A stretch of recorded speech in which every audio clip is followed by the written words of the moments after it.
আমি পুষ্করিণীর পার দিয়া হেঁটে মার কাছে যাওয়ার আগে আমার চোখে ভাসে দৃশ্যটা আমি যদি মোবাইলে ধারণ করে রাখতাম ওই নির্বুধ বোকাদেরকে বুঝাইতে পারতাম মা কারে বলে। আমি দেখলাম শিশু বাচ্চার মতো দ্রুত গতিতে আমার মা আমার দিকে দৌড়ে আসতেছে। মায়ের দৌড় দেখিয়া আমি দৌড়াইয়া গিয়া মারে জড়াইয়া ধরলাম। মা কাঁদিস না গো মা, আমি যদিও দুর্ঘটনায় কবলিত হয়েছি, মাগো আমি ভালো আছি। এই তো দেখো আমার হাত ফুলা কমে গেছে, ব্যথাও নাই। এরপরও মা আমাকে বুক থেকে তাড়াইয়া দেয় না। ও দুষ্ট কিভাবে রে গেলি? এই মা যদি তোর দুনিয়ায় না থাকে তখন বুঝবি রে এ মা কেমন দৌলা।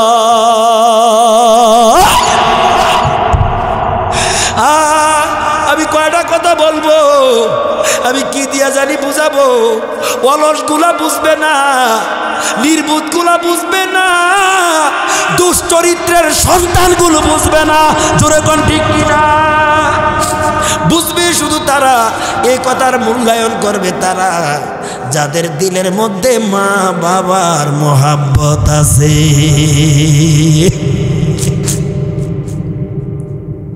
আমার হুজুর বলছেন হুমা জান্নাতুকা, তোর মা বাবা তোর জন্য জান্নাত, ওয়া নারুকা, তোর মা বাবা তোর জন্য জাহান্নাম। ওয়াকাল রাসূলুল্লাহ সাল্লাল্লাহু আলাইহি ওয়াসাল্লাম রিদার রাব্বি ফি রিদাল ওয়ালিদাইন, পিতা মাতার সন্তুষ্টিতে আল্লাহ সন্তুষ্টি। জোরে কোন সুবহানাল্লাহ। আবার পিতা মাতার অসন্তুষ্টিতে আল্লাহর আরশ অসন্তুষ্ট। জোরে কোন ঠিক কিনা? আমার নবী যেই মায়ের ব্যাপারে এমন হাদিসগুলো বর্ণনা করে গেছেন, বাবার ব্যাপারে বলে গেছেন, তিনি কিন্তু গর্ভ থাকতে বাবাকে হারিয়েছেন। দুনিয়াতে আসার পর 6 বৎসরে মা হারিয়েছেন। জানেন না আপনারা?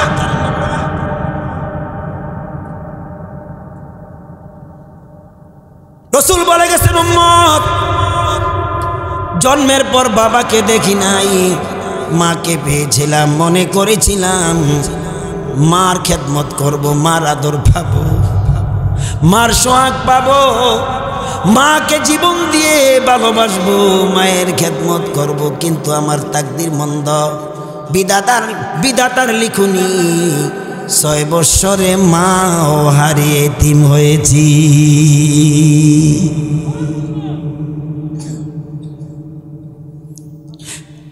সেই নবী আমার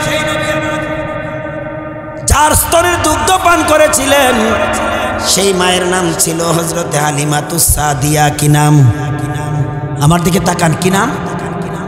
হালিমাতুস। কি ধন্য, কি গর্বিত মাতা, যার স্তনের দুগ্ধ পান করেছেন নবী। মহিলাটা সাধারণ মহিলা নাকি? আমার দিকে তাকান, ওই দিকে তাকাইন না, আমার দিকে তাকান। সাধারণ মহিলা? অসাধারণ। মারহাবা বলেন। আমি আপনাদেরকে মায়ের দরদি সন্তানদের পরিচয় দিচ্ছি। মা বাবার রত্ন হও, মা বাবার গর্ব হও। তোমাকে আমাকে কিন্তু খুব কষ্ট করে তারা জন্ম দিয়েছে। জিজ্ঞাসা করে দেখো, এখন যারা গর্ভবতী, যারা বিয়ে করেছো, স্ত্রী আছে, যারা হামেলা প্রেগনেন্ট, তাদেরকে জিজ্ঞাসা করো তো, বাচ্চা ধারণ করছো, তোমার কাছে কেমন লাগছে? এরপরে তোমার মার অবস্থা তুমি অনুভব করো যে এমন তো আমার মাও কষ্ট পেয়েছে। আমার কথা বুঝতেছেন?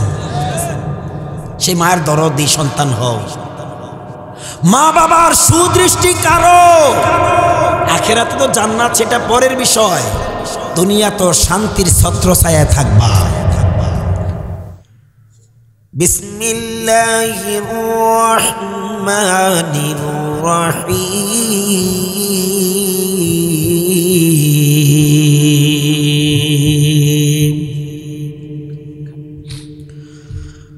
ووصينا الإنسان بوالديه حملته أمه وهنا على وهن على وحن وفصاله في عامين ينشكر لي ولوالديك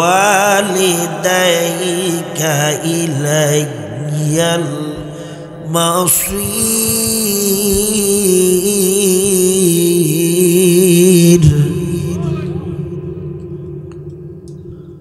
وقال تعالى واعبدوا الله ولا تشركوا به شيئا وبالوالدين إحسانا.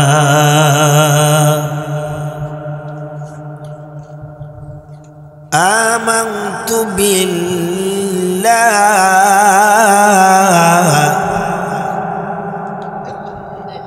عن أبي بكر الصديق رضي الله تعالى قال رسول الله صلى الله عليه وسلم ألا أحدثكم بأكبر الكبائر قالوا بلى يا رسول الله قال الإشراك بالله وعقوق الوالدين. وقال رسول الله صلى الله عليه وسلم هما جناتك ونارك أو كما قال عليه الصلاة والسلام. خدمت ما در فدر کن صبح شم تاکہ باشی درد عالم کنم. خدمت ما در فدر کن اختیار تاشوی اجمال دولت بختیار. কালীর বাজার, কোটবাড়ি, পদুয়ার বাজার, চুয়ারা বাজার হয়ে আসছি। আমি দেখে এসেছি দোকানপাটের শাটারগুলো লেগে গেছে, বিসিবির অফিসগুলার কার্যকলাপ বন্ধ,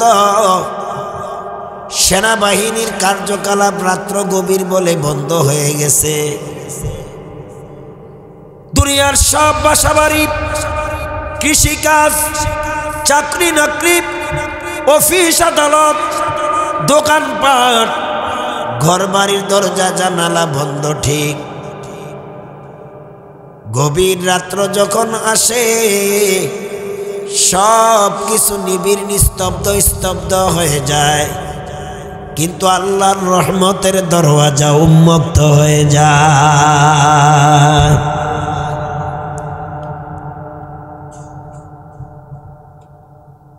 এমন এক সময় বসতে পেরেছি আমরা। জাগলে তো জাগলে আফিলা কি সায়া তলে क़यामत तक सुना रहे मिट्टी की साया तले। কথা শোনার ইচ্ছা আছে, তবে আপনাদের খেদমত আমার একটু আরজ। মানুষ কম হলো, আপনারা দামি মানুষ, আলহামদুলিল্লাহ বলবেন না? ঘুমাইসা গেছে মনে হয়, একটু দয়া করে সামনের দিকে এক লেগে লেগে বসবেন। রাবেয়া বসরিয়ার একটা থিওরি বলে ফেলেছি আমি। একজন মহিলা মানুষ, আল্লাহওয়ালা মানুষ ছিলেন, কথা কোন ঠিক কিনা? আপনাদের পদুয়া পাতাইছড়ি এই পাহাড়ের পাদদেশে রাবিয়া নামক অনেক মহিলার নাম আছে না নাই? এই রাবিয়ার বসরার রাবিয়া এক জিনিস না, কথা কোন ঠিক কিনা? আমাদের দেশের রাবিয়ার এত চমৎকার নাম রাখছে, বাবা মা বড় শখ করে, নামের সাথে কাজের কোনো মিল। কথা ঠিক নেই? রাবিয়া বছরিয়া দিনের বেলা রোজা রাখতো, রাত কখন আসবে অপেক্ষায় থাকতো। পৃথিবীর মানুষগুলো যখন ঘুমাইয়া যেত, রাতের নিস্তব্ধতা যখন আসতো, রাবিয়ায় অপেক্ষা করত তার মালিক রে নিয়া বসা। সুবহানাল্লাহ। গভীর রাত্রে নামাজ পড়তে পড়তে, তেলাওয়াত করতে করতে, জিকির আজকার করতে করতে যখন তাকে তন্দ্রা আক্রমণ করত, ঘুম তাকে গ্রাস করত, রাবিয়া বছরিয়াকে অমনি ভাবে দুই চোখের কোটা মজবুত করে রাবিয়া ধরত। সুবহানাল্লাহ। একটু জোরে বলেন, আর একটু আবেগে বলেন। দুই চোখের কোটা মজবুত করে রাবিয়া তার চোখের ওয়াজ করে শোনাতো। এ পদুয়ার রাবিয়ার উত্তরসরিণীরা, যদি তোমরা রাবিয়ার উত্তরসরিণী হয়ে থাকো, পুরুষগুলোকে ঘর থেকে বের করে দাও, ছেলেগুলোকে ঘর থেকে বের করে বাহির দিয়া ঘরের ভিতর দিয়া নখ লাগাইয়া দাও, লক করে দাও। কারণ প্রতিটা রাত্র আল্লাহ তোমাদেরকে দান করে, আল্লাহর কোরআনের জন্য একটা রাত্র দিতে পারবা না। এই ধরনের পুরুষ ঘরে জায়গা দেওয়া ঠিক হবে না। কথা বলেন ঠিক না বা ঠিক? জোরে বল, ঠিক না বা ঠিক? তোমরাও বসে যাও গো মা।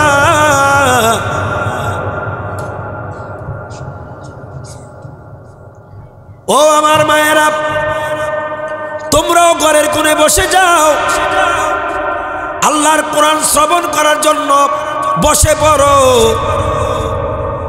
ভালো করে কান লাগাইয়া দাও গো মা। দুই চোখের কোটা মজবুত করে রাবিয়া কি বলতো? আমি তো শুধু কাসিদাটা পড়লাম, আসলে রাবিয়া কি বলছে এটার অর্থ আমরা জানি না, ঠিক কিনা? এবার আসুন আমার মাতৃভাষায়, আমার মায়ের ভাষায় তার তর্জমা করছি। রাবিয়া কি বলতো?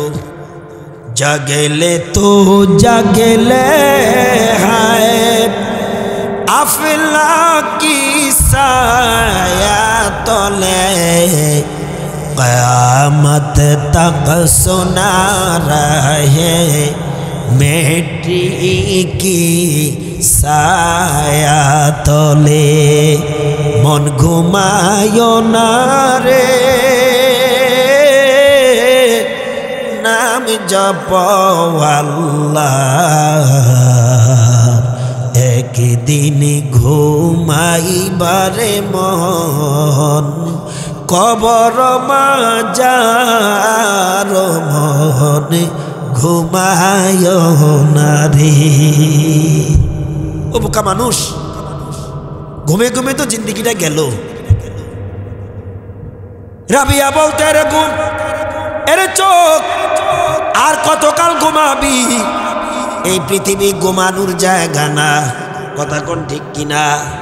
হাদিস শরীফ বলছে, আর দুনিয়া মাজরাতুল আখিরা, দুনিয়াটা হলো আখিরাত ফিকির করার জায়গা, আখিরাতকে তৈরি করার জায়গা, পরকালকে গঠন করার জায়গা, পরকালে আল্লাহর আযাব এবং গজব থেকে মুক্ত হওয়ার জায়গা। রাবিয়া বলতো, রাবিয়ার চোখরে ঘুমাইস না। যদি তন্দ্রাহীন থাকিয়া কষ্ট করিয়া মেহনত করিয়া আমল ফিকির করতে পারস, যেদিন এই পৃথিবী ত্যাগ করে যাবি রে রাবিয়ার চোখ, দুনিয়ার মানুষ যেদিন তোকে শেষ বিদায় দিয়ে আসবে, যেদিন তোর সাথে মা যাবে না, বাবা যাবে না, 30-40 বছর একই বেডে কাটাইলা, ওই স্ত্রীও যাবে না, সন্তানেরাও যাবে না রে। একলা একলা ঘরে তোরে রেখে আসবে ও রাবিয়ার চোখ। ওই দিন তুই এমন ঘুমাবি যে ঘুম থেকে তোকে কেউ আর জাগাবে না। যদি তুই দুনিয়াতে ওই জগতের ফিকির করে যেতে পারিস। কথা কোন ঠিক কিনা? যাওয়া লাগবে নি? থাকতে পারবেন? কেউ থাকতে পেরেছে? মায়ার বাঁধন চিরতরে হবে রে নিঃশেষ,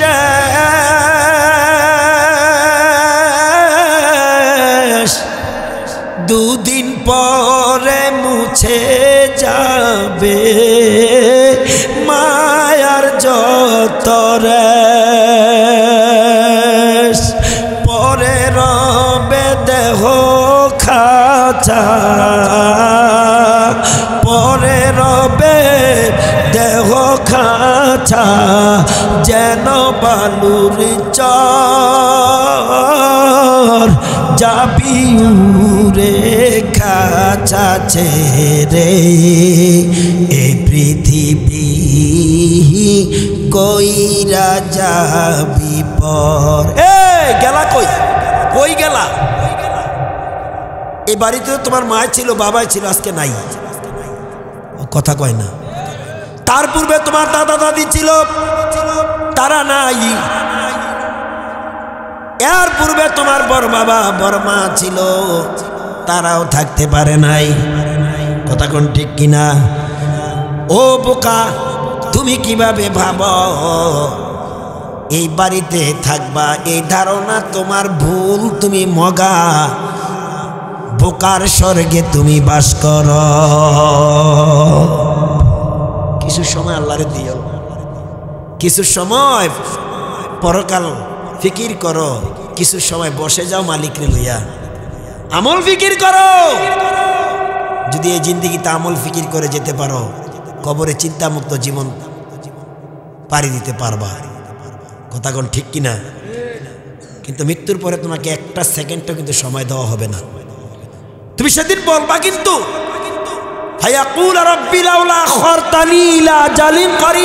আল্লাহ আমাকে যদি কিছু অবকাশ দাও, সময় পাইলে, অবকাশ পাইলে এই বাড়ি ঘরগুলা সব মসজিদের নামে ওয়াকফ করে দেব।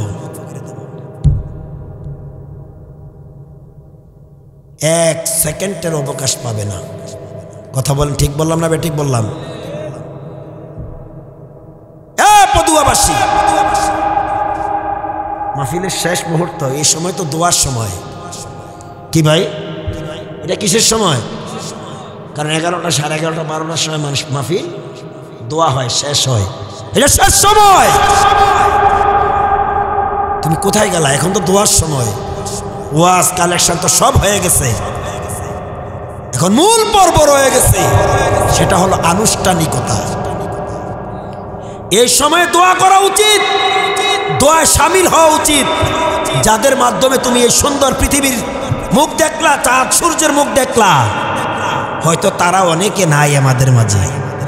তারা তোমার মা, তোমার বাবা। তোমার উচিত ছিল তোমার বিবেককে প্রশ্ন করো যে একটু মা বাবার জন্য আলেম ওলামাদের সাথে শামিল হয়ে একটু দোয়া করে আসি। সুবহানাল্লাহ বলেন, আরো জোরে বলেন। পিতামাতা হারিয়েছ, তুমি বুঝো না, আর বুঝবাও না। কারণ সব সন্তান পিতামাতার কদর বুঝে না। কথা কয় না যে সব সন্তান কি পিতামাতার কদর বুঝে? বুঝে না। যারা বুঝে তারা থাকার দরকার ছিল।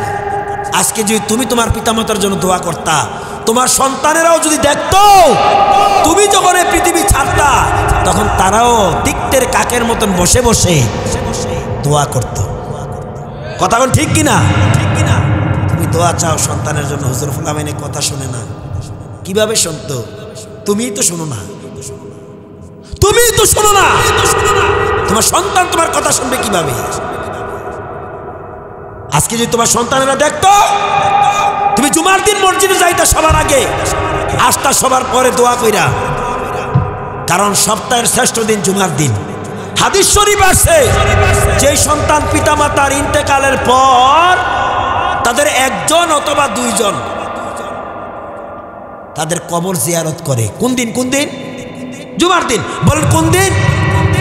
ওই সন্তানের জন্য আল্লাহ তাআলা দোজখ মুক্তির সনদ লেখে। জোরে কন্যা সুবহানাল্লাহ। আর এই জুমার দিন দোয়া করবে, ইমাম সাহেব সালামটা ফিরাইতে ফিরাইতে তো হেতে কখন মসজিদ থেকে বাহির হবে। হ্যাঁ,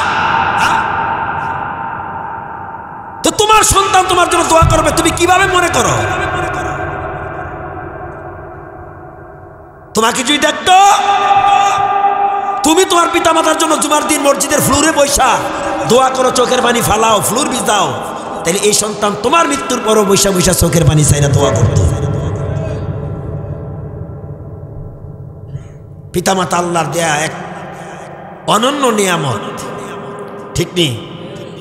কুরআনুল কারীমে এই পিতামাতার ব্যাপার আল্লাহ যেখানে তার ইবাদতের কথা বলেছেন সেখানে পিতামাতার প্রতি খেদমতের কথা বলেছেন।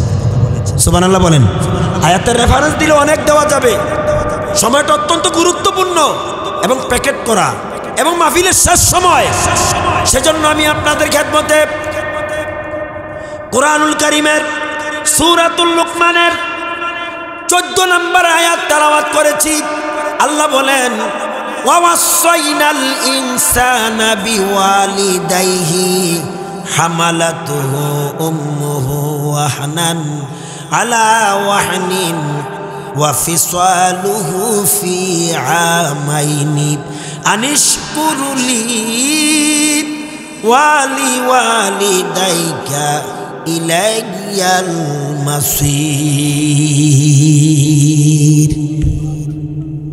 আমি মানুষকে তার পিতামাতার প্রতি সদাচরণে নির্দেশ দিয়েছি, কেননা তার মা তাকে গর্ভে ধারণ করেছে, কষ্টের পর কষ্ট করেছে, তাকে দীর্ঘ 2 বছর দুগ্ধ পান করিয়েছে। কথা ঠিক কিনা? এরপর আল্লাহ বলেন, ও গোলাম, তুমি তোমার প্রভুর শুকর আদায় করো আর পিতামাতার প্রতি কৃতজ্ঞ হও, কেননা শেষ পর্যন্ত তোমরা আমার দিকেই প্রত্যাবর্তনশীল। মনোযোগ নষ্ট করবেন না, মনোযোগ নষ্ট করবেন না। আমি শর্ট সময়ে চাই যে সময়টাকে গুরুত্ব দিয়ে কিছু হৃদয় নিংড়ানো এই আয়াতের উপর আলোচনা করতে ইনশাআল্লাহ। এরপর আল্লাহ কুরআনুল কারীমের অন্য আয়াতে বলেন, ওয়া'বুদুল্লাহা ওয়া লা তুশরিকু বিহি শাইআও ওয়া বিল ওয়ালিদাইনি ইহসানা। ও দুনিয়ার মানুষ, তোমরা গোলামি করবে, আমার ইবাদত করবে। ইবাদতের জন্য তোমাদেরকে আমি সৃষ্টি করেছি, আমার গোলামি করা, আমার প্রতিনিধিত্ব করা, এই উদ্দেশ্যে আমি তোমাদেরকে জমিনে পাঠিয়েছি। কথা কোন ঠিক কিনা? তোমরা পৃথিবী উন্মুক্ত পৃথিবী পাইয়া, উন্মুক্ত জমিন পাইয়া মন করা জিন্দেগি চালাবা। মনে করো না তোমরা ছাড় পাবা, তোমরা মুক্তি পাবা, কারণ তোমাদের প্রতিনিয়তের মুহূর্তের সব আমল আমি আল্লাহ রেকর্ড করতেছি। সুবহানাল্লাহ বলতে হবে। এ মুরব্বী মোবাইল বন্ধ করেন, এ মুরব্বী, আরে কি শুরু করছে এটা? মোবাইল বন্ধ করেন, এটা মোবাইলের জায়গা না, এখানে কোরআন হাদিস শোনার জায়গা। কথা ঠিক কিনা? এই জায়গার আদব আছে, কারণ একজন ডিস্টার্ব করলে পুরো প্যান্ডেলের মনোযোগ নষ্ট হয়ে যায়। কথা ঠিক কিনা? কারণ আল্লাহ বলেন, ওয়াইদা কুরিআল কুরআনু ফাসতামিউ লাহু ওয়া আনসিতু লাআল্লাকুম তুরহামুন। শুনুন আল্লাহ কি বলছে, যখন তোমাদের মাঝে কোরআনের আলোচনা শুরু হবে, কোরআন তেলাওয়াত হয়, কোরআন থেকে আলোকপাত করা হয়, ফাসতামিউ, তোমরা শোনো, ওয়া আনসিতু, চুপ করে শোনো, লাআল্লাকুম তুরহামুন, এতে তোমাদের জন্য রয়েছে দয়া। সুবহানাল্লাহ। আমরা সেই কোরআন থেকে কথা বলতেছি, আমরা গভীর রাত্রে। কি রাত্রে? গভীর রাত্রে, যেই রাত্রে আল্লাহ প্রথম আসমানে আয়েশা তার গোলামদেরকে ডাকে। আল্লাহু আকবার বলবেন না? বলেন, আল্লাহ কারে ডাকে? আল্লাহর বান্দাদেরকে। আল্লাহু আকবার। তো আমার ভাইয়েরা, যে কথা আমি বলতেছি একটু লাঞ্ছুত হলো, একটু ডিস্টার্বের কারণে আল্লাহ বলেন, ও গোলাম ওয়াবুদুল্লাহ, তোমরা আমার গোলামি করবা। জমিনে তোমাদেরকে প্রেরণ করেছি আমার প্রতিনিধিত্ব করার জন্য, নাফরমানি করার জন্য না, মাস্তানি করার জন্য না, ডাকাতি করার জন্য না, লুটপাট করার জন্য না, টেন্ডারবাজি চাঁদাবাজি করার জন্য না, নাফরমান বানানোর জন্য আমি জমিনে পাঠাই নাই। মা খালাকতুল জিন্না ওয়াল ইনসা ইল্লা লিয়াবুদুন। আমি মানুষ এবং জিন জাতিকে সৃষ্টি করে জমিনে পাঠিয়েছি আমার ইবাদত করবে, আমার গোলামি করবে, আমার প্রশংসা করবে। জোরে কোন ঠিক কিনা? এই কথাই আল্লাহ বলছেন, ও গোলাম ওয়াবুদুল্লাহ ওয়ালা তুশরিকু বিহি শাইআ, আমার ইবাদত করবা, আমার সাথে কোনো কিছুকে শরীক করবা না। পাশাপাশি বলছেন ওয়াবিল ওয়ালিদাইনি ইহসানা, পিতামাতার খেদমত করবা। কার কার কার কার কার? পিতামাতা। যেখানে আল্লাহ তার গোলামির কথা বলেছেন সেখানে তার পিতামাতার সাথে সম্পৃক্ত রেখেছেন। কেননা আল্লাহ বলছেন ইবাদত করবা আমার, শরীক করবা না আমার সাথে কোনো কিছুকে, পিতামাতার খেদমত করবা। এরপর আল্লাহ সূরা বনী ইসরাঈলে বলেন ওয়া কাযা রাব্বুকা আল্লা তা'বুদু ইল্লা ইয়্যা। ওয়া কাযা রাব্বুক, তোমার রবের নির্দেশ আল্লাহর ইবাদত ছাড়া কারো গোলামি করা যাবে না। কার নির্দেশ? কার? ওয়া বিল ওয়ালিদাইনি ইহসানা, তার গোলামির সাথে সাথে সাথে পিতামাতার প্রতি ইহসান করবা, তাদের খেদমত করবা, তাদের প্রতি সদাচরণ করবা। কেননা নবী বলেছেন পিতামাতা হলো সন্তানের জন্য জান্নাত। আল্লাহু আকবার। পিতামাতা সন্তানের জন্য কি? জান্নাত। আবার বলেছেন অনারুকা, পিতামাতা আবার সন্তানের কারণে জাহান্নাম। কারণ সন্তান যদি পিতামাতার খেদমত করে, তাদেরকে ভক্তি ভরে শ্রদ্ধা করে, এর বিনিময়ে জান্নাত দিবেন কে? আবার সন্তান যদি পিতামাতার সাথে নাফরমানি করে, এর বিনিময়ে দিবেন জাহান্নাম কে? আল্লাহ। নাউজুবিল্লাহ বলেন। আমার ভাইয়েরা, হযরত আবু বকর সিদ্দিক রাদিয়াল্লাহু তাআলা একটা হাদিস একটা পাঠ করেছি। আবু বকর সিদ্দিক রাদিয়াল্লাহু তাআলা বলেন, একবার দিনের নবী সাহাবীদের মাঝে আমাদের মাঝে বললেন, ও আল্লাহর গোলামেরা, ও সাহাবীরা, আলা উহাদ্দিসুকুম বিআকবারিল কাবাইর, আমি কি তোমাদেরকে কবিরা গুনাহ প্রসঙ্গে বলবো না? কি গুনাহ? কি গুনাহ? কবিরা গুনাহ। বলেন বলেন কি গুনাহ? পিতামাতার কারণে জান্নাত, আবার পিতামাতার কারণে জাহান্নাম। শুধু তাই না, পিতামাতার নাফরমানির কারণে শুধু জাহান্নাম না, কবিরা গুনাহ হয়। দলিল দলিল দলিল ছাড়া কথা নাই। আর দলিল হবে কোরআন এবং হাদিস থেকে। কথা বলেন ঠিক কিনা? আমাকে ইসলাম বোঝার জন্য, দিন বোঝার জন্য কে কি বলেছে, কোন পীর আমাকে কি আদেশ দিয়েছে, তার দেখার বিষয় নয়। আমাকে দেখতে হবে কোরআন কি বলেছে, হাদিস কি বলেছে। কথা বলেন ঠিক কিনা? কারণ বর্তমান সিচুয়েশনে এক এক মানুষ এক এক রকম কথা বলে, নিজের স্বার্থের পক্ষে কথা বলে, স্বার্থ বিনষ্ট হলে আর নাই। একমাত্র বিশুদ্ধ কথা, একুরেট কথা, সহি কথা হলো আল্লাহর কোরআন রাসূলের হাদিসের, এর উপরে কোনো কথা নাই। কথা কোন ঠিক কিনা? সেজন্য নবী বলেছেন, তারাকতু ফীকুম আমরাইনি লান তাদিল্লু মা তামাসসাকতুম বিহিমা কিতাবাল্লাহি ওয়া সুন্নাত রাসূলি। তোমাদের মাঝে আমি দুটি বস্তু রেখে গেলাম, এই দুটি বস্তুর প্রতি যদি তোমরা লাজেম থাকো, অর্থাৎ তা যদি তোমরা আমল করো, লান তাদিল্লু, তোমরা গুমরাহি হবে না, পথহারা হবে না, নষ্ট ভ্রষ্ট হবে না। একটা হলো কিতাব আল্লাহ, আল্লাহর কালাম, ওয়া সুন্নাত রাসূলি, দ্বিতীয়টা হলো পয়গম্বরের হাদিস। এজন্য হাদিস শরীফ থেকে শুনেন, এক হাদিসে রাসূল বললেন, তোমার পিতামাতা তোমার জন্য জান্নাত। আবার বললেন পিতামাতা তোমার জন্য জাহান্নাম। এবার আরেক হাদিস থেকে শুনুন, সিদ্দিক আকবর আবু বকর রাদিয়াল্লাহু তাআলা বলেন, আল্লাহর নবী আমাদের মাঝে একবার বললেন, আলা উহাদ্দিসুকুম বিআকবারিল কাবাইর, ও সাহাবীরা আমি কি তোমাদেরকে কবিরা গুনাহ প্রসঙ্গে বলবো না? সাহাবীরা সবাই বললেন, ক্বালু বালা ইয়া রাসূলুল্লাহ, জি হুজুর বলুন কবিরা গুনাহ কাকে বলে, কোন কাজ করলে কবিরা গুনাহ হয়? সবাই বললেন জি হুজুর বলুন। এবার আল্লাহর নবী বললেন, ক্বালা আল ইশরাকু বিল্লাহ, আল্লাহর সাথে কোনো কিছুকে শরীক করা এটা কবিরা গুনাহ। কি গুনাহ? আপনারা আমার কথা বুঝতেছেন? আল্লাহর সাথে আল্লাহর সাথে কোনো কিছুকে শামিল করা, কোনো বস্তুকে অংশীদারিত্ব করা, এটা কি গুনাহ?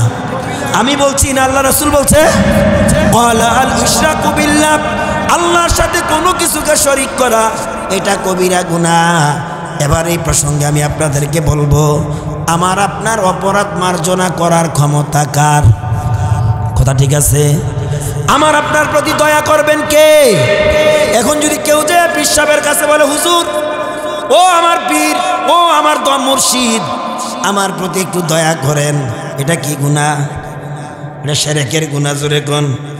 শুধু এভাবেই কয় না, মজলিস সাজাইয়া স্টেজ সাজাইয়াও জনগণকে নষ্ট ভ্রষ্ট করার জন্য ইমান বিধ্বংসী কিছু লোক আছে, তারা সরাসরি প্যান্ডেলে শিরকের গান গায়। জোরে কোন? বলতাম নি? বলতাম আমরা গুনাহগার রে বাবা, আমরা গুনাহগার রে বাবা রে, আমরা গুনাহগার রে। গুনার কথা কার কাছে কইবেন? তোমার বাবা তোমার গুনাহ মাফ করার ক্ষমতা আছে? হ্যাঁ হ্যাঁ, তোমার নামে ও কুল গঙ্গে বাসাইলাম বাঙ্গা তরি, মুর্শিদ আমার হইও গো কান্ডারি। সরাসরি কবিরা গুনাহ। কথা বলেন কি গুনাহ? তোমাকে তরানোর ক্ষমতা তোমার পীরের নাই, মুর্শিদের নাই। তোমাকে আমাকে তরানোর ক্ষমতা আছে একমাত্র আল্লাহ এবং তার রাসূলের। আল্লাহ আল্লাহ রাসূলকে বাদ দিয়া তুমি মুর্শিদের কাছে বলো, এইটার নাম কবিরা গুনাহ। মশহুর সাহাবী হাফেজুল হাদিস হযরতে আবু হুরায়রা আল্লাহর নবী থেকে একটা হাদিস বর্ণনা করেছেন, কিতাবুল ঈমান মিশকাতুল মাসাবির মধ্য থেকে হাদিসটা আমি আপনাদেরকে শোনাচ্ছি। নবীজি বললেন, ইজতানিবু সাবআল মুবিকাত, ও সাহাবীরা, ও দুনিয়ার মানুষেরা, তোমরা 7টি ঈমান বিধ্বংসী কর্ম থেকে বেঁচে থাকো। কয়টি কয়টি কয়টি? 7টা কাজে ঈমান ধ্বংস করে। সাহাবীরা বললেন, ক্বালু ওয়া মা হুন্না, হুজুর সেই 7টি ধ্বংসাত্মক কাজ কি? আল্লাহর নবী বললেন, ক্বালা আল ইশরাকু বিল্লাহ, 1 নম্বরে হলো আল্লাহর সাথে কোনো কিছুকে শামিল করা। কথা বুঝেন তো ভাই? মাশাআল্লাহ, বুঝার মতন অল্প মানুষই যথেষ্ট। বলেন না মারহাবা? প্রিয় ভাইয়েরা, তাহলে আলোচনার মূল উদ্দেশ্য, আলোচনার টপিক ছিল আল্লাহর গোলামি আর পিতামাতার প্রতি সদাচরণ। ঠিক না কথা? কার গোলামি? কার গোলামি? আল্লাহর গোলামি। গোলামি করতে গিয়ে আল্লাহর সাথে কোনো কিছু শামিল করা, আল্লাহর সাথে কোনো কিছু অংশীদারিত্ব করা যাবে। 2 নম্বরে পিতামাতার প্রতি আহসান করা, কারণ পিতামাতার খেদমত করা আল্লাহর গোলামির শামিল। সুবহানাল্লাহ। প্রিয় ভাইয়েরা, আবু বকর সিদ্দিক থেকে হাদিসটা বর্ণিত, নবীজি বললেন, সাহাবীরা কবিরা গুনাহ প্রসঙ্গে কি আমি তোমাদেরকে বলবো না? সাহাবীরা বললেন, জি হুজুর বলেন। আল্লাহর নবী বললেন, ক্বালা আল ইশরাকু বিল্লাহ, আল্লাহর সাথে কোনো কিছুকে অংশীদারিত্ব করা এটা কবিরা গুনাহ। 2 নম্বরে বললেন, ওয়া উকুকুল ওয়ালিদাইন, পিতা মাতার নাফরমানি করা কবিরা গুনাহ। নাউজুবিল্লাহ বলেন। পিতা মাতার নাফরমানি করা কবিরা গুনাহ। বলেন, পিতা মাতার নাফরমানি করা।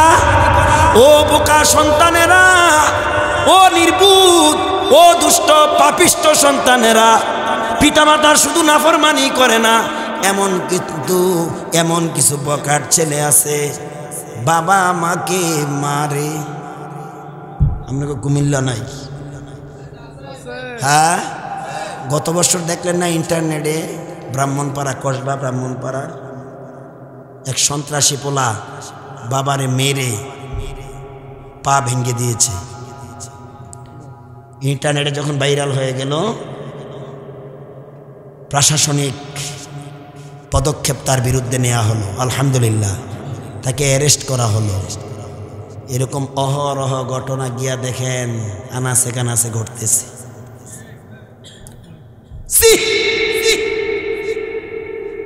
ধিক্কার জানাই অভিশপ্ত মালাউন ইবলিসের প্রেতাত্মা, তোর মতন সন্তান জন্ম দেওয়াই পিতামাতার অপরাধ। কথা বল ঠিক কিনা? মনে রাখিস, তোর পিতামাতার সাথে নাফরমানি করিস তুই। একটা উদাহরণ দিচ্ছি, এরকম দুষ্ট সন্তান বাবারে মারত। কারে মারত? মারতে মারতে বাড়ির বিছনাত নিত। বাবা দুনিয়া থেকে একবার চলে গেল। এই ইবলিস যখন আবার বাবা হয়েছে, এই অভিশপ্ত কুসন্তান যখন একদিন বাবা হলো, কালের আবর্তনে তারও মারে। তারও মারতে মারতে বাড়ির বিছনার ওই সীমানায় নিয়ে গেছে। এবার এই অভিশপ্ত ইবলিসের প্রেতাত্মা বলে, বাবারে আর নিস না, আমিও তোর দাদারে এই পর্যন্ত আনছিলাম, তুই অপেক্ষায় থাক, তোর ফুটবলের মতন সরাবে। তোর সন্তান তোকে ফুটবলের মতো সরাই যাবে, বাড়ির বিছনা পার করবে। যেরকম ঠিক কিনা? কিভাবে পিতামাতার নাফরমানি করস? তোর মা তোকে দীর্ঘ 2টি বৎসর দুগ্ধ পান করিয়েছে, মায়ের এক ফোঁটা দুধের দাবি তুই পরিশোধ করতে পারবি না। ঠিক নি ভাই? এই কথাগুলো শুনতে ভালো লাগবে মা বাবা দরদি সন্তানের কাছে। নাই আর আপনাদের এলাকায় পিতামাতার দরদি সন্তান নাই। যদি থাকতো তারাও এই মজলিসে আসার প্রয়োজন ছিল। একটু খেয়াল কর, মা কি জিনিস যার নাই। যারা মায়ের হৃৎপিণ্ডের স্পন্দন, ওই সন্তানেরাই বুঝবে, কুসন্তান বুঝবে না। কথা বলেন ঠিক নি? মা বাবার কলিজার টুকরা, হৃদয়ের স্পন্দন, যেই সন্তান যাবার সময় মার থেকে দোয়া নিয়ে যায়, বাসা থেকে বের হবার সময় বাবাকে তলব করে, বাবা কই, বাবা কই, বাবা আমার দোয়ার লাগিয়া। এই সন্তান বুঝবে এই ওয়াজ। ইবলিসের প্রেতাত্মা বুঝবি না, বুঝতে পারবিও না। মা কি দৌলত, মা কি নেয়ামত, বাবা কি সম্পদ। সারা জীবন বাবার পকেট থেকে টাকা নিলি তো নিলি, কোনোদিন পরিশোধ করলি না। কেউ বাবার পকেট থেকে টাকা নেওয়ার পর এটা দেওয়া লাগছে ফিরাইয়া। ও দুষ্ট দুরাচার, ও নিষ্ঠুর পাষাণ নির্দয়। শুধু এই মাহফিল না, যেই কোনো মাহফিলের শেষ পর্যায়ে আইসা ওই মা বাবার জন্য দোয়া করা হয়। সন্তানেরা চোখের পানি ছেড়ে দোয়া করে। কিভাবে রে বাড়িতে গেলি, কিভাবে রে বাসায় তোর মন টিকলো? তুই তো নিষ্ঠুর পাষাণ। বসে বসে একটু দোয়া করার দরকার ছিল মার জন্য, তোর জন্য। মা রাত্রি জাগরণ করে চাকরানির ভূমিকা পালন করেছে। আজ কলিজা বেটে যায় সেই স্মৃতি বিজড়িত কথাগুলো মনে পড়লে। পৌষ মাসের শীতেরো রাতে কত কষ্ট করছেন মা। একটু খেয়াল করেন তো। ওরে শুকুনু জাগায় আমায় রাখিয়া, শুকুনু জাগায় আমায় রাখিয়া, ভিজা জাগায় শুইছেন মায় আমার। মার মতন্দর দিরে কে হো না। গেলি কই রে, কোথায় গেলি নির্দয়? ও পাষাণ, ও নিষ্ঠুর, কত না কষ্ট তোর জন্য মা করেছে।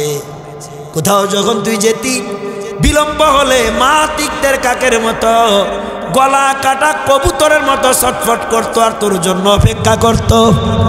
কোথাও যখন বিপদগামী হতি দেশে খবর আসার আগে মায়ের হৃদয়ে খবর হয়ে যেত, সন্তানের মমতা বুঝলে আগে বুঝবে মা।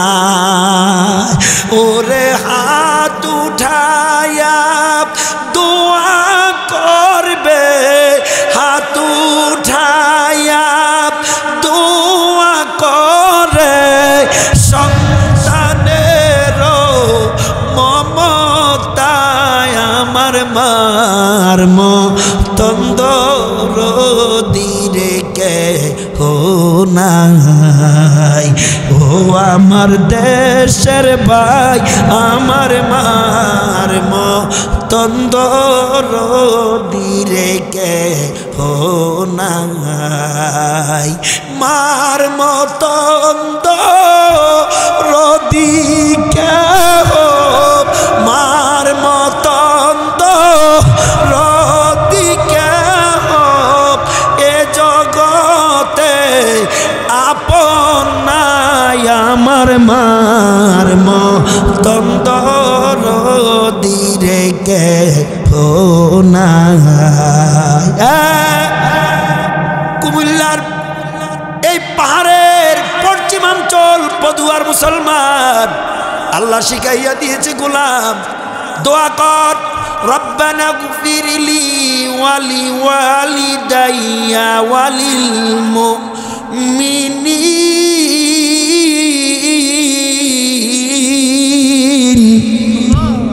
না, ওয়াজ করার ইচ্ছা নেই, আপনার আওয়াজ নাই, ইমেজও নাই, শক্তিও নাই। একটা আওয়াজ দেওয়ার দরকার, এমন একটা আওয়াজ আল্লাহু আকবার বলিয়া যারা বাড়িতে ঢুকে গেছে তারা যেন মন্তব্য করে যে আমরা ভুল করছি। পারবেন এমন একটা আওয়াজ দিতে? আমার তেলাওয়াত শেষ হলে সেখানে আওয়াজটা দিবেন। কি বলে? কি বলে? আল্লাহু আকবার বলে। দেখি পারেন কিনা, একটু প্র্যাকটিস করেন তো। মোটামুটি হয়েছে, কিন্তু যেমন হওয়ার তেমন না, কারণ আপনারা পরীক্ষিত আল্লাহর গোলাম। মারহাবা বলেন। আরে পিতামাতার মায়া যে সন্তানের দিলে আছে, ল্যাব কম্বল ফালাই আসবে। কারণ আমার এই 28 বছরের ওয়াজের অভিজ্ঞতা থেকে বলছি মিয়া। কারণ যে পিতামাতা সন্তানের বিপদ শুনলে পেরেশান হয়ে যায়, পাগল হয়ে যায়। আমার মা আমার দেশের বাড়িতে, গ্রামের বাড়িতে, আমি শহরে আছি তো মায়ের অসুস্থতার কারণে গ্রামের বাড়িতে আমার বোনের কাছে কয়েকদিন আছে, কারণ শহরের পরিবেশ তার কাছে ভালো লাগে না। যেদিন গ্রামে দিলাম, তো গ্রামে আমার বোনের বাসায় আছে কয়েকদিন। আমি গত 2 তারিখে একটা ছোট্টখাটো অ্যাক্সিডেন্ট করেছিলাম। বাস্তব চিত্রটা আমি তুলে ধরতেছি। তোমার জন্য আমার জন্য পিতামাতার কি দরদ। তুমি বাসায় গেলা, ছোট্টখাটো একটা অ্যাক্সিডেন্ট হয়েছিলাম মাগরিব পড়ার জন্য আমার ইলিয়াটগঞ্জে গ্যাস পাম্পে। কিছু সময় সেখানে বিলম্ব করেছিলাম, চা কফি খাবো। তা আমার ড্রাইভার একটা নিয়েছিলাম, আধা গাদা ড্রাইভার, আধা গাদা ড্রাইভার। কমন সেন্স ঠিক নাই, মেন্টালিটি ঠিক নাই, এরকম এক ড্রাইভার। তো ওকে আমি ডাকতেছি, আমি যেহেতু চা খাবো তারও আপ্যায়নও করার দরকার, তাকে ইশারা দিচ্ছি আসো এইভাবে বলতেছি। তখন আমার গলার স্বর ছিল ভাঙ্গা, আর বলছি ইশারা দিয়ে ইঙ্গিত দিয়ে আমার লেদারটা নিয়ে আসো, এভাবে আমি ওষুধ খাবো। 3 থেকে 4 বার তাকে সতর্ক করেছি, ইঙ্গিত দিয়েছি, মগাটায় বোঝে না। এরকম কিছু মগা আছে না। ও আমাদের এলাকায় এক লোক কানে শুনতো না, তো সালাম দিছে এক লোক, আসসালামু আলাইকুম। হ্যাঁ কারে মিয়া সালাম দিছি? বুঝলাম না। কানের কাছে গিয়া কয় আসসালামু আলাইকুম, আলাইকুম সালাম। এরকম তেন্ডা বয়রা যেগুলা, এগুলা বাড়ি থেকে আসতো না। কথা কোন ঠিক কিনা? এগুলা তেন্ডা বয়রা। খাতামাল্লাহু আলা কুলুবিহিম ওয়া আলা সামিইহিম ওয়া আলা আবসারিহিম। এই নষ্ট ভ্রষ্ট দুষ্টদের অন্তরে আল্লাহ মোহর মেরে দিয়েছে, কানে পর্দা দিয়েছে, চোখে আবরণ দিয়েছে। এরা দেখিয়াও দেখবে না, এরা শুনিয়াও শুনবে না, এরা বুঝিয়াও বুঝবে না, এদেরকে পিটাইয়াও আনা যাবে না। যেরকম ঠিক কিনা? এটা হলো হোমিওপ্যাথিক চিকিৎসা। তো মগারে যে ডাকতেছি, মগা শুনে না। এই দিক দিয়ে একটা মাইক্রোবাস পিছনে ব্যাগ দিয়ে এসে আমাকে ধাক্কা মারছে। তার মনে হয় পিছনের ক্যামেরা নেই গাড়িতে, আমাকে ধাক্কা এমন সজোরে দিয়েছে ধাক্কার সাথে আমি জায়গায় দাঁড়ায় থাকতে পারি না, 3 থেকে 4 রাত ধরে ছিটকে পড়েছি। এমন সময় বাসা থেকে ফোন আসলো, আমার ছোট ভাই ফোন দিয়েছে, আমার শেয়ালোক ফোন দিয়ে বলতেছে, দুলা ভাই আপনি কই? আমি বললাম এখন ফোন দিও না, রাখো, আমি ব্যথা পাইছি। কিভাবে? যে ছোট্টখাটো একটা দুর্ঘটনায় কবলিত হয়েছে। এই মগায় কি করছে, এই কথাটার সাথে সাথে চারদিকে সাপ্লাই করে দিচ্ছে। সাপ্লাই করতে দেরি, আমাকে পাগল বানাতে দেরি না। আমি কি ব্যথায় সহ্য করব না ফোনগুলাই রিসিভ করব? ব্যস্ততার কারণে বাড়িতে যাইতে পারি নাই। আমি বলে দিছি সবাইরে জানাইও, কিন্তু মারে কিন্তু জানাইও না। কথা বুঝেননি নাকি? সবাই জানো, অসুবিধা নাই, কিন্তু মা যেন না জানে, পাগল হইয়া যাবে। এটার নাম মা। এই মা যার নাই, জিজ্ঞাসা কর মায়ের কলিজার টুকরাদেরকে, জিজ্ঞাসা কর মা কি জিনিস। আমি বাস্তব চিত্রটা আমি বলতে চাই। 2 দিন পর এলাকায় গেলাম, মারে যদিও আমি নিষেধ করেছি জানাতে, মার কলিজায় খবর হয়ে গেছে। আমার ছোট বোন বলল, ভাই মারে কিভাবে জানাবো না? মায় বলতেছে বারবার, আমার চোখে তো ঘুম আসে না, কারণ কি? জেসমিন খবর লইয়া দেখ, আমার কলিজার টুকরা রাস্তাঘাটে বিচরণ করে রাত্রিকালে, না জানি কোনো এক কাহিনী হয়ে গেছে। আমি চোখ বন্ধ করলে আমি কি যেন দেখি। ছোট বোনটা আমাকে অ্যাঙ্গেলে বললেন, ভাই মা তো ঘুমায় না, মা যেন ছটফট করতেছে, মারে তো আমি জানাই নাই। বাড়িতে আসেন, মার সাথে একটু দেখা করে যান। প্রতিদিন 2-3টা করে প্রোগ্রাম, ফেব্রুয়ারির 2, 3, 4 তারিখ। এই ব্যস্ততার পরও মার কাছে গেলাম। যেই মা বিছানা থেকে একা একা উঠতে পারে না, এই মাকে ধরে ছোট বোনটা রৌদ্রের মধ্যে একটা চেয়ারে বসাইছে। জোহরের পর আমি এমন সময় গেলাম, কিভাবে যেন মা আমাকে দৃষ্টিগোচর হয়েছে। আমি পুষ্কুনির পার দিয়া হেঁটে মার কাছে যাওয়ার আগে আমার চোখে ভাসে দৃশ্যটা। আমি যদি মোবাইলে ধারণ করে রাখতাম, ওই নির্বুধ বোকাদেরকে বুঝাইতে পারতাম মা কারে বলে। আমি দেখলাম শিশু বাচ্চার মতো দ্রুত গতিতে আমার মা আমার দিকে দৌড়ে আসতেছে। মায়ের দৌড় দেখিয়া আমি দৌড়াইয়া গিয়া মারে জড়াইয়া ধরলাম। মা কাঁদিস না গো মা, আমি যদিও দুর্ঘটনায় কবলিত হয়েছি, মাগো আমি ভালো আছি। এই তো দেখো আমার হাত ফুলা কমে গেছে, ব্যথাও নাই। এরপরও মা আমাকে বুক থেকে তাড়াইয়া দেয় না। ও দুষ্ট, কিভাবে রে গেলি? এই মা যদি তোর দুনিয়ায় না থাকে, তখন বুঝবি রে এ মা কেমন দৌলা।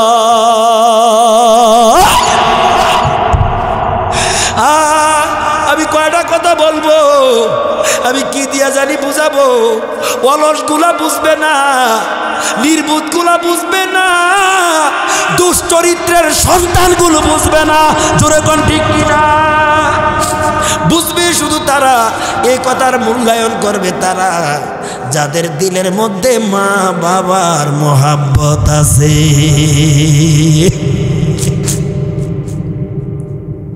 আমার হুজুর বলছেন, হুমা জান্নাতুকা, তোর মা বাবা তোর জন্য জান্নাত, ওয়া নারুকা, তোর মা বাবা তোর জন্য জাহান্নাম। ওয়াকাল রাসূলুল্লাহ সাল্লাল্লাহু আলাইহি ওয়াসাল্লাম, রিদার রাব্বি ফি রিদাল ওয়ালিদাইন, পিতা মাতার সন্তুষ্টিতে আল্লাহ সন্তুষ্টি। জোরে কোন সুবহানাল্লাহ। আবার পিতা মাতার অসন্তুষ্টিতে আল্লাহর আরশ অসন্তুষ্ট। জোরে কোন ঠিক কিনা? আমার নবী যেই মায়ের ব্যাপারে এমন হাদিসগুলো বর্ণনা করে গেছেন, বাবার ব্যাপারে বলে গেছেন, তিনি কিন্তু গর্ভ থাকতে বাবাকে হারিয়েছেন। দুনিয়াতে আসার পর 6 বৎসরে মা হারিয়েছেন। জানেন না আপনারা?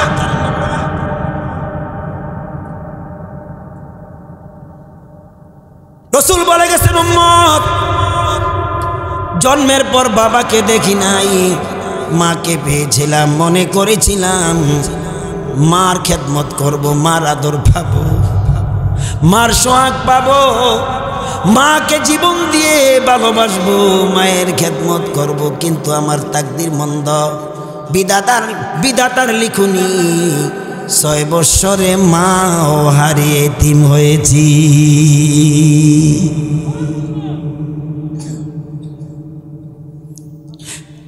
সেই নবী আমার যার স্তনের দুগ্ধ পান করেছিলেন, সেই মায়ের নাম ছিল হযরতে হালিমাতুস সাদিয়া। কি নাম? আমার দিকে তাকান, কি নাম? হালিমাতুস। কি ধন্য, কি গর্বিত মাতা, যার স্তনের দুগ্ধ পান করেছেন নবী। মহিলাটা সাধারণ মহিলা নাকি? আমার দিকে তাকান, ওই দিকে তাকাইন না, আমার দিকে তাকান। সাধারণ মহিলা? অসাধারণ। মারহাবা বলেন। আমি আপনাদেরকে মায়ের দরদি সন্তানদের পরিচয় দিচ্ছি। মা বাবার রত্ন হও, মা বাবার গর্ব হও। তোমাকে আমাকে কিন্তু খুব কষ্ট করে তারা জন্ম দিয়েছে। জিজ্ঞাসা করে দেখো, এখন যারা গর্ভবতী, যারা বিয়ে করেছো, স্ত্রী আছে, যারা হামেলা প্রেগনেন্ট, তাদেরকে জিজ্ঞাসা করো তো, বাচ্চা ধারণ করছো, তোমার কাছে কেমন লাগছে? এরপরে তোমার মার অবস্থা তুমি অনুভব করো যে এমন তো আমার মাও কষ্ট পেয়েছে। আমার কথা বুঝতেছেন? সেই মায়ের দরদি সন্তান হও। মা বাবার সুদৃষ্টি কারো। আখিরাতে তো জান্নাত, সেটা পরের বিষয়। দুনিয়া তো শান্তির ছত্রছায়ায় থাকবা। উন্নতি আর উন্নতি, যেদিকে যাবা সেদিকে কল্যাণ, যেদিকে যাবা সেদিকে সম্মান। যদি মা বাবার রত্ন হইতে পারো, গিয়ে দেখুন কত সন্তান পিতামাতার সাথে বেয়াদবি কইরা জেনে যায়, সেখানে ঠামা খায়, ধাক্কা খায়, থাপ্পড় খায়, অপমান হয়, বেয়াজ্জতি হয়। রাসূলের হাদিস, যে সন্তান পিতামাতার সাথে নাফরমানি করবে, দুনিয়া তো তার কোথাও শান্তি হবে না, কোথাও সে বিজয় লাভ করতে পারবে না। যেখানে যাবে অপমান হবে, জিল্লতি পাবে, বেয়াজ্জতি হবে, অসম্মান হবে। আর যে সন্তান পিতামাতাকে জীবন ভরে শ্রদ্ধা করবে, তার সম্মান বৃদ্ধি করে দিবেন কে? প্রিয় ভাই, আমার নবীজি বাবাকে হারিয়েছেন গর্ভে থাকতে, মাকে হারিয়েছেন কয় বৎসরে? জোরে বলেন। কিন্তু মায়ের খেদমত কিভাবে করতে হবে তিনি প্র্যাকটিক্যালে দেখে গেছেন। এবার প্রশ্ন হলো, হুজুর রাসূলের মা নাই, আপনি প্র্যাকটিক্যালে কিভাবে দেখালেন? তার একটা চিত্র আমি আপনাদের সামনে তুলে ধরছি কোরআন হাদিসের রেফারেন্সের সাথে সাথে। রাসূল যেই মহিলার দুগ্ধ পান করেছিলেন, কি নাম না বলছিলাম? হালিমাতুস সাদিয়া। একবার নবীজি এই সাহাবীদের মজলিসে বসা, এমন সময় একটা বৃদ্ধা মহিলা লাঠির উপর ভর করে আসতেছে হুজুরের দরবারে। সুবহানাল্লাহ। কার দরবারে? নবীর দরবারে। নবীজির দৃষ্টিগোচর হলো মহিলাটা আসতেছে। আল্লাহর নবী তার সম্মানে বসা থেকে দাঁড়িয়ে গেলেন। স্বাভাবিক কথা নয়।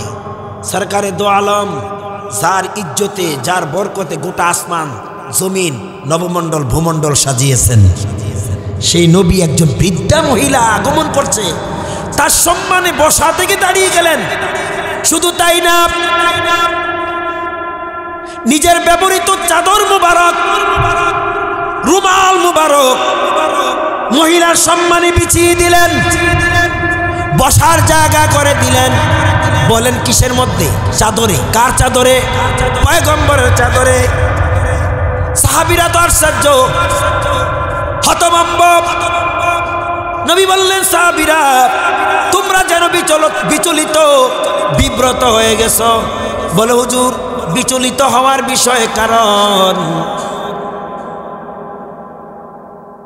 আপনি নবী যার সম্মানে একজন মহিলার সম্মানে বসা থেকে দাঁড়িয়ে গেলেন, আবার আপনার ব্যবহৃত চাদর মোবারক যার বসার স্থান করে বিছিয়ে দিলেন, এটা তো অবশ্যই বিচলিত হওয়ার কথা। নবী বলেন, সাহাবীরা রে, বিচলিত হওয়ার কোনো বিষয় না, এটা কারণ তোমরা চিনো না, এই মহিলার ব্যাপারে তোমাদের ধারণা নাই। তোমাদের দৃষ্টিতে সাধারণ মহিলা হতে পারে, এটা সেই মহিলা যার স্তনের দুগ্ধ আমি নবী পান করে বড় হয়েছি। আমার মা, আমার দুধ মাতা হালিমাতুস সাদিয়া। রে সাহাবীরা, গর্ভ থাকতে বাবা হারিয়েছি, 6 বছরে মা হারিয়েছি, মায়ের খেদমত আমি করতে পারি নাই।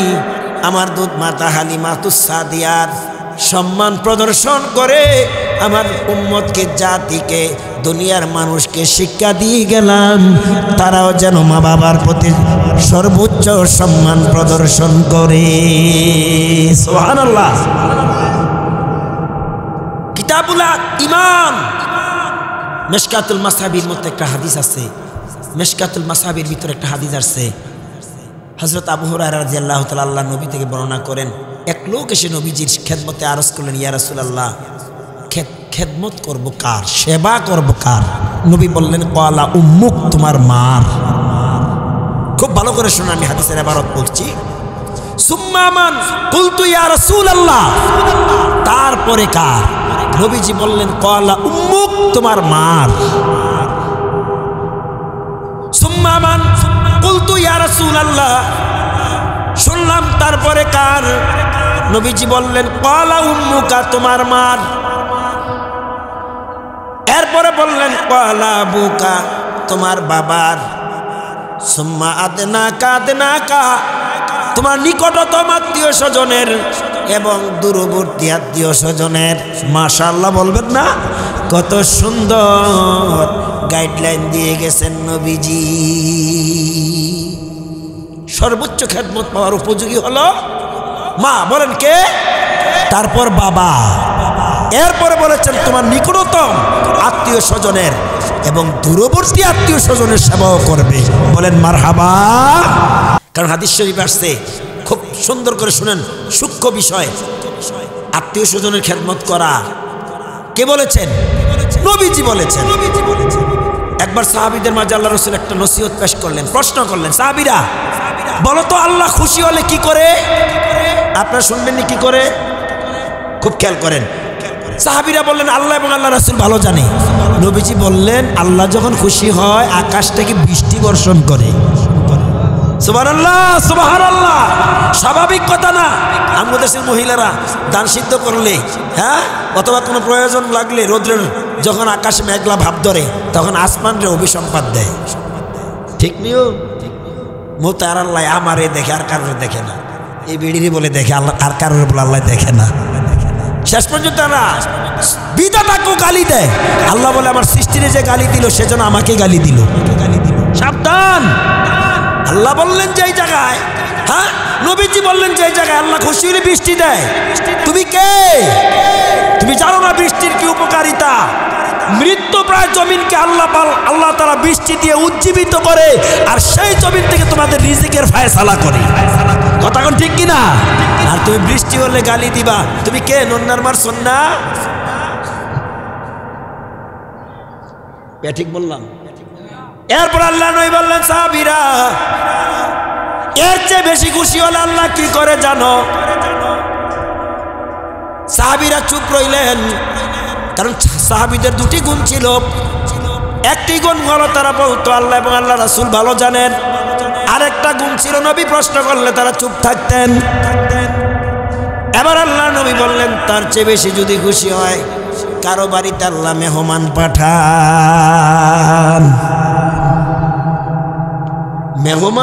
মেহমানদারি করবে মগারা দুষ্ট দুরাচারেরা, পিতামাতার খবরে নেয় না, এরা মেহমানের খবর নিবে।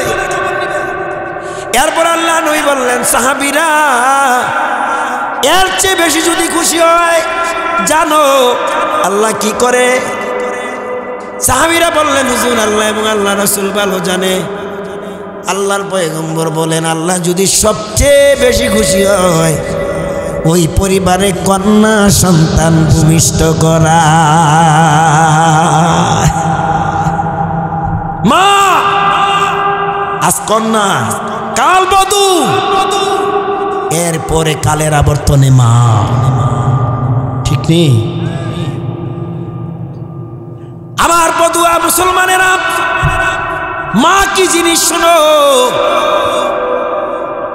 যেদিন নবীর মার দুনিয়া থেকে বিদায় হয়, বিদায়ের পূর্বে এই মায়ের কাছে বাবার খবর জানতে চাইলেন। বাবার কথা, কার কথা? মা গো, মক্কার ছেলেরা বাবা বাবা বলে ডাকে। মা গো, আমি তো কোনোদিন বাবা বলে ডাকলাম না। বাবা হারা সন্তানেরা কই রে? কে জানি আমার মতো বাবা হারা রে। মা, বাবাও তো কোনোদিন আমাকে আদর দিল না, আমাকে সোহাগ দিল না গো মা। আমার বাবা কই গো? আমেনা চুপ রইলেন, যেন পুরাতন আগুন কলিজায় লাগিয়ে দিলে। চোখের মধ্যে পানি এসে গেছে। কি জবাব দিবে আমেনা? কি জবাব দিবে শিশু মুহাম্মদকে, 6 বছরের শিশুকে যখন বাবার খবরে জানতে চায়? কি খবর দিবে? কি মেসেজ দিবে? ডেকে বলে, মুহাম্মদ রে, আয় আমার কোলে আয়, চল বাড়িতে চল, বাসায় চল। এবার শিশু নবী বলে, মাগো, বাবার সন্তান যদি না দাও, আমি আজকে বাড়িতেও যাব না। আল্লাহু আকবার। এই ছেলেরা, এই কার কথা বলা হচ্ছে? বলো তো কার কথা বলা হচ্ছে ভাই? বলতে পারবা না। তুমি মনোযোগ না থাকার কারণে আলোচনা তোমার দিমাগ থেকে মিস্টেক হয়ে গেছে। জবাব তো দিতে পারো নাই। আজকে ছেলে, তুমি একদিন বাবা হবা। শোনো, তাও আবার আমার আর তোমার মতো লোকের উদাহরণ দেওয়া হচ্ছে না। সরকারে দো আলম, সর্বশেষ এবং সর্বশ্রেষ্ঠ নবীর বাবার কথা। সুবহানাল্লাহ বলবা না? আপনারা বললে আলোচনা শেষ করে দেব, টাইম বেশি হয়ে গেছে। চলবে? এবার নবী বলে, মা, বাবার সন্তান যখন দিবে না, তুমি যেতে পারো বাড়িতে। যতক্ষণ আমার বাবা আমাকে না নেয়, আমি বাড়িতে যাব না। এবার আমেনা বলে, মুহাম্মদ রে, দিলি তো আগুন লাগাইয়া দিলি, আগুনে ঘি দিয়ে আরো আগুনের তেজ বাড়াইয়া দিলি। আয় রে আয়, তোর বাবার কাছে নিয়ে যাই। মা কান্দে, পোলাও কান্দে, যেমন তেমন পোলা না, যেমন তেমন শিশু না। শিশু নবী মুহাম্মাদুর এই কান্না বিজড়িত অবস্থায় তখন নবীজির দাদা আমেনার শ্বশুর আব্দুল্লাহর বাবা বাইতুল্লাহ শরীফের খাদেম, কাবার খাদেম। আল্লাহু আকবার। এই কান্না বিজড়িত অবস্থায় মা বেটা বাইতুল্লাহর খাদেমের পাশে হাজির। আব্দুল মুত্তালিব নাতি এবং পুত্রবধূর চোখে পানি দেখে বললেন, আমেনা রে, তুমিও কান্দো, আমার নাতির চোখেও পানি দেখা যায়। আমেনা, তুমি তো জানো আমি বাইতুল্লাহ শরীফের খাদেম, আমার তো কোনো কিছুর অভাব নাই। আমার নাতি যা চায় তাকে দিয়া সান্ত্বনা করো, চোখের পানি মুছে ফেল। আল্লাহর গোলামেরা, ও নবীর উম্মতেরা, রগিমান ফুহু, রগিমান ফুহু, রগিমান ফু হাদিস শরীফের ইবারত। নবীজি বলে, ধ্বংস হয়ে যাক ওই ব্যক্তি, নিঃশেষ হয়ে যাক ওই ব্যক্তি, ধুলিতে মিশে যাক ওই ব্যক্তি। সাহাবীরা আশ্চর্য হয়ে গেলেন, ইয়া রাসূলুল্লাহ, পয়গম্বরের দোয়া, তাও আমার অবিসম্মাত বদদোয়া, কে সে হতভাগা? নবীজি বললেন, মা অথবা বাবা, একজন অথবা উভয়জন পেয়ে তাদের প্রতি খেদমত সদাচরণ করে আল্লাহর জান্নাত বিনিময় করে রাখতে পারলেন না, ওই হতভাগা ধ্বংস হয়ে যাক, ধ্বংস হয়ে যাক, নিঃশেষ হয়ে যাক।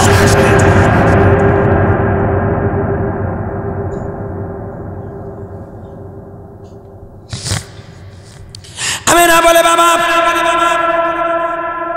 আমি তাকে কি দেব, কি দিয়ে সান্ত্বনা দেব?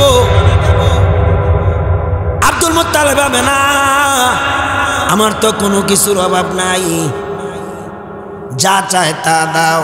বলে বাবা এমন বস্তু আপনার নাতি কামনা করে দেবার মতন ক্ষমতা আমারও নাই, আপনারও। কি গো আমেনা? বাবা গো,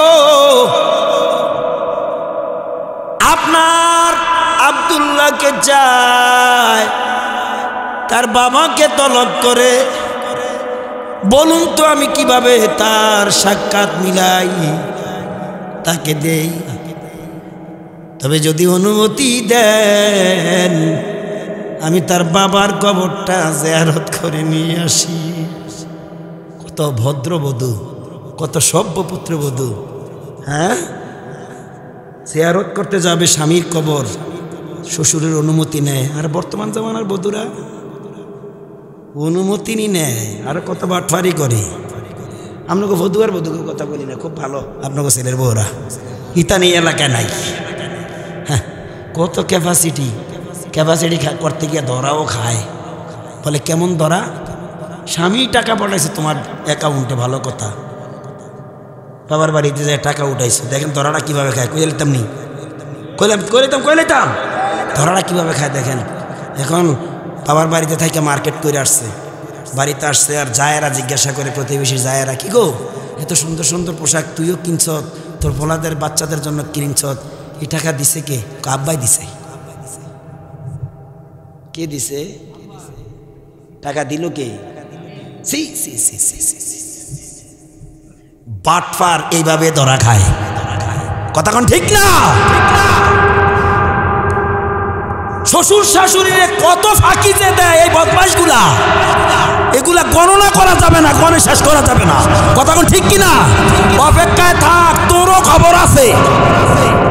কথা কয় না, তুই যেদিন শাশুড়ি হবি ওই দিন তোর খবর কি খবর তখন তুই বুঝবি। জোরে কর ঠিক কিনা? এগুলা দৃষ্টান্ত দিতে গেলে হাজারো দৃষ্টান্ত দেওয়া যাবে। সভ্য ভদ্র নম্র পুত্রবধূ আমেনা, মারহাবা বলেন। আব্দুল মুত্তালিবের বন্ধু ছিল এই আমেনার বাবা, মদিনার লোক, ইয়াসরেবের লোক। নবীর হিজরতের পূর্বে যার নাম ইয়াসরেব, ওই ইয়াসরেবের লোক ছিল আব্দুল ওহাব জহুরি। আব্দুল মুত্তালিবের বন্ধু ছিল, বন্ধুর মেয়ে বিয়ে করেছেন প্রিয় পুত্র আব্দুল্লাহকে। বলেন মারহাবা। যেমন বন্ধুর মেয়ে ছেলেকে বিয়ে ইজাব কবুল আবদ্ধ করেছেন, তেমন সর্বোচ্চ সম্মানটা ওই মেয়েটা করেছিলেন পুত্রবধূ হওয়ার পর তার শ্বশুরকে। আর যেই পুত্রবধূরা শ্বশুরের সম্মান করে, শ্বশুর তাদের জন্য প্রাণ খুলে দোয়া করে যায়। ওমা, উদাহরণ আসেনি আপনাদের এলাকায়? আমাদের এলাকায় এক কারিশা হুজুর বলতাম, কারিশা হুজুর। তো হুজুর আমরা বলতাম, হুজুর আমাদের ওস্তাদ, ইয়া হুজুর আমগো তো হুজুর মা নাই, অর্থাৎ তোমার স্ত্রী নাই, হুজুর আপনার কোনো অসুবিধা হয়নি? কো বাবা কি বলবো তোমাদের কাছে, আমার স্ত্রী থাকলে যেই খেদমতরা হইতো তার চাইতে বেশি খেদমত করে আমার পুত্রবধূ। কারি সাহেব মানুষ, শেষ পর্যন্ত দুইটা হাত টাইনা নিয়া, আমি প্র্যাকটিক্যালে দেখাচ্ছি, দুইটা হাত আমাদের ধৈরা নিয়া এই মাথার মধ্যে, পুরাতন মানুষ, আগের মানুষ, তাগিলা মানুষ, এই মাথার মধ্যে দিয়া বলতো, বাবা আমি দোয়া কইরা যাই আমার মাথায় যত চুল আছে আমার বৌমাকে যেন আল্লাহ এতটুকু হায়াত দেয়। এরকম পুত্রবধূ আছে না? আবার এমন অভিসম্বাদ, এমন জাহান্নামের কীট আছে, এটার চেহারার দিকেও তাকায় না। নাই ও না, আওয়াজ নাই, যেহেতু আমার এলাকায় নাই। আমগো এলাকায় আছে, ভালো আছে, খারাপও আছে, এই জন্য দৃষ্টান্ত দিলাম আর কি। বাবা আপনি যদি অনুমতি দেন আপনার নাতি মোহাম্মদকে নিয়ে তার বাবা আব্দুল্লাহর কবরটা জিয়ারতে যাব। হ্যাঁ, আব্দুল মুত্তালিব খুব বুজুর্গ লোক ছিল, মারহাবা বলেন। ওই যুগের ভদ্রলোক ছিল। আর মেয়ে ভদ্রলোক না হইলে কি বাইতুল্লাহর খাতাম হয় নাকি? হ্যাঁ, এখনো না বর্তমান জামানায় মসজিদের মুতাল্লি হয় ঘুষখোর। আপনাকে ফতুয়ার কথা কই না, মসজিদের ক্যাশিয়ার হয় সুদখোর। কথা কয় না কা? মসজিদের সভাপতি হয় বেনমাজি, জোরে কয় না? বাইতুল্লাহর খাদেম, যেমন তেমন লোক না, আল্লাহওয়ালা লোক হওয়া লাগে। কথা কোন ঠিক কিনা? এমন লোক মসজিদের সভাপতি, মুতাওয়াল্লি, সদস্য হওয়ার দরকার। ইমাম সাহেব না থাকলে যেন জামাত পড়ানোর ক্ষমতা থাকে, ইমামতি করার ক্ষমতা যেন থাকে। কথা বলো ঠিক না? ঠিক? হ্যাঁ, আমার দিকে তাকান মিয়া। আব্দুল মুত্তালেব আল্লাহওয়ালা লোক ছিল। তিনি কিছুক্ষণ থমকে গেলেন, একটু পরে বলতেছে, আমেনা গো, অনুমতি দিতে পারি মা। মা গো, আমি পারমিশন দিতে পারি, কিন্তু যদি যাস, আমার মন বলতেছে গো মা, তুইও ফিরে আসবি না। কি মনে করলেন লোকটারে? কি মনে করতেছেন? আমগো মুত্তালিবের মতন না। আমগো মুত্তালিব তো আজানের সময় চার দোকানে বয়ে বিড়ি খায়। কের মুত্তালিব আছে না, শুধু তার স্টোনে না, পায়খানায় বইও খায়। যদি বলো বেটা চা দোকানে খাস, পায়খানা খাস করে, কই ক্লিয়ার হয় না, উজরা লেগে খাই। আমগো মুত্তালিবের কথা কই আর কি। এরকম আসেনি মুতালিব বাংলাদেশে, বিড়ি খাইতে খাইতে ঠোঁটটি রে চুলার মুখের মতো কালা কইরা ফেলছে। আব্দুল মুত্তালিব ডেকে বলে, আমেনা, জিয়ারতে যেতে পারো, কিন্তু আমার দিল যেন সাড়া দিচ্ছে, তুমিও যেন মদিনা থেকে ফিরবা না। আমার দিল বলছে, অনুমতি দিলাম গো আমেনা, যাও, তাকে তার বাবার কবরটা জিয়ারতে নিয়ে যাও। সিগন্যাল একটা দিয়ে দিছেন। আমার দিলে, আমার মন বলছে, হ্যাঁ, আহারে দিল,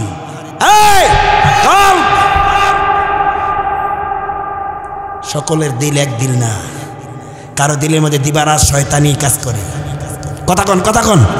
কারো দিলের মধ্যে শয়তানের ঘর, আবার কারো দিলের মধ্যে আল্লাহর ভয়, রাসূলের মহব্বত, কোরআনের মহাকর্ষণ। তোর কোন ঠিক কিনা?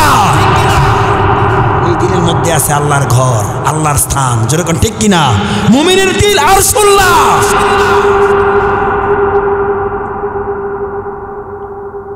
হ্যাঁ মুসলমান, চলে গেলেন আমেনা 5 সদস্যের একটা কাফেলা নিয়ে আব্দুল্লাহর জিয়ারতে। মক্কা থেকে ইয়াসরিনের প্রায় 350 মাইল রাস্তা। আল্লাহু আকবার।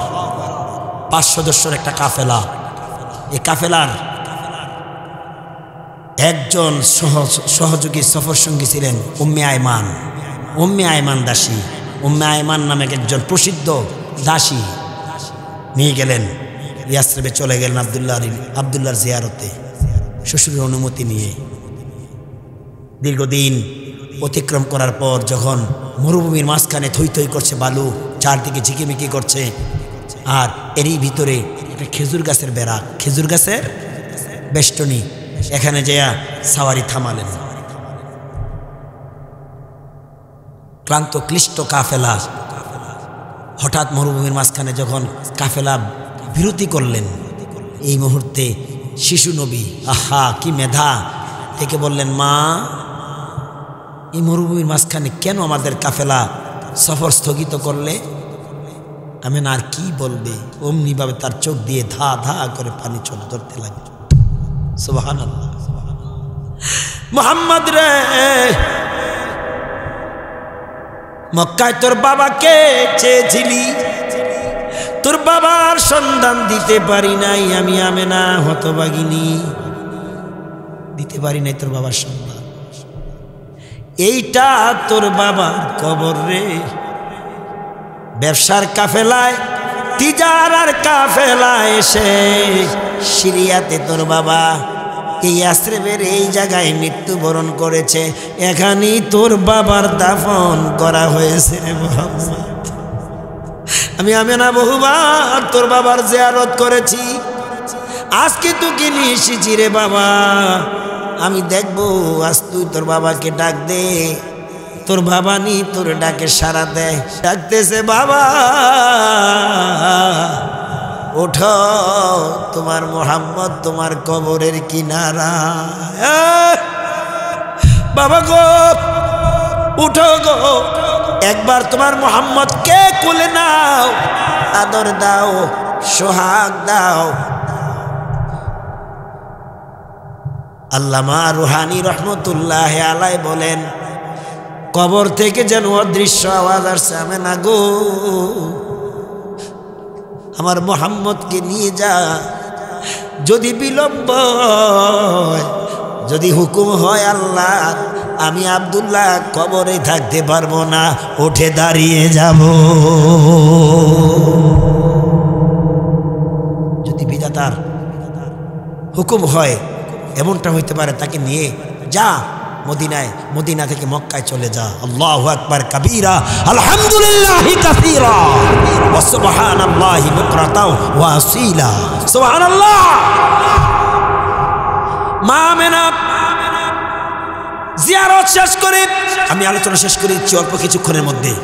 হ্যাঁ, জিয়ারত শেষ করে মক্কার প্রত্যাবর্তন, আবওয়া নামক একটা জায়গায় এসে আমেনার গায়ে যেন তাপমাত্রা বৃদ্ধি পেতে লাগলো, যেটাকে বলা হয় জ্বর। জ্বর জ্বর এসে গেছে, তাপমাত্রা বৃদ্ধি পেতে পেতে সীমা লঙ্ঘন করছে। তখন তো আর বর্তমান জামানার মতো এত আধুনিকতা ছিল না। তাবু গাড়ালেন সেখানে, তাবু গাড়াইয়া সফর স্থগিত করলেন। একান্তভাবে উম্মে আয়মান দাসীকে ডাকলেন, দাসী রে আমার কপালে তোয়ালি বিজাইয়া বিজাইয়া দে। দাসী খেদমতে নিয়োজিত। কিছুক্ষণ পর যখন দেখা গেল সময় যত গড়ায় অসুস্থতার ততই বৃদ্ধি পায়, তাপমাত্রাও বৃদ্ধি পেতে থাকে, দুর্বলতাও বেশি। এক পর্যায়ে হযরতে আমেনা উম্মে আয়মান দাসীর কানে কানে যেন কি বললেন, দাসী গো আর পানি দিস না, আমার মন বলছে, আমার মন বলছে আর যেন আমি মক্কায় যেতে পারবো না। আমার মুহাম্মদ কই, আমার কাছে এনে দে। আমার শিশু কই গো, আমার কাছে এনে দে। উম্মে আয়মান দাসী শিশু নবীকে আমেনার বুকে দিলেন। বুকের উপর মাথা রেখে শিশু নবী বলে, মা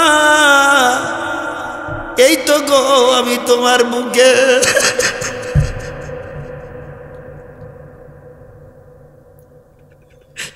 মা গো কেন আমাকে ডাকছো?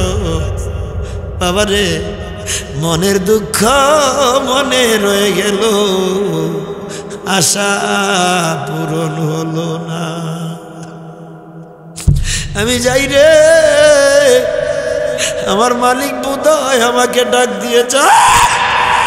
ওয়ামা কানা লিনাফসিন আও তামুত।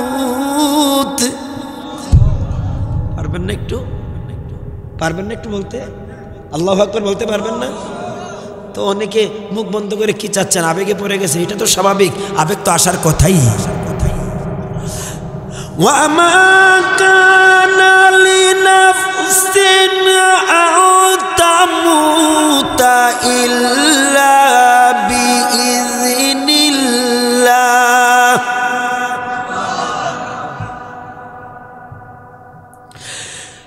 ইল্লা বিইذনিল্লাহি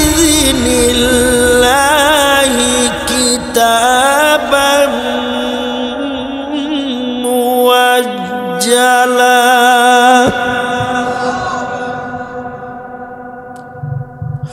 وقال رسول الله صلى الله عليه وسلم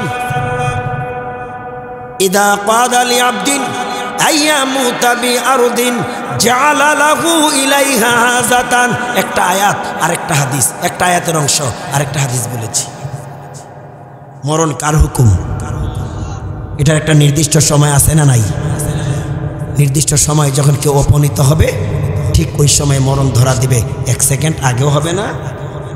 এটাই মালিকের বিধান। ইদা কাদাল্লাহু লিআবদিন আইয়ামুতা বিআরদিন জাআলা লাহু ইলাইহা হাজাতান। ভূপৃষ্ঠের জায়গা যেখানে তোমার মৃত্যু নির্ধারণ হয়ে আছে সেখানেই তোমাকে সফর করতেই হবে, আর তার জন্য কোনো না কোনো প্রয়োজন থাকবে, আর ওই জায়গায় তোমার মরণ হবে। এটাই আমেনার কর্মের লিখন, এটাই আমেনার ভাগ্যের লিখন।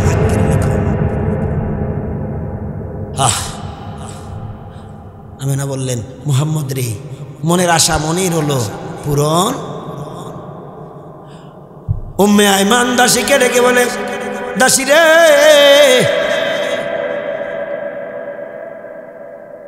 বিদায়ের বেলায় তোর কাছে একটা ওসিয়ত। দাসী, আমি তো চলে যাই, মালিক আমাকে ডাকছে। কে ডাকতেছে? কে কে কে? সাবধান সাবধান, হুশ!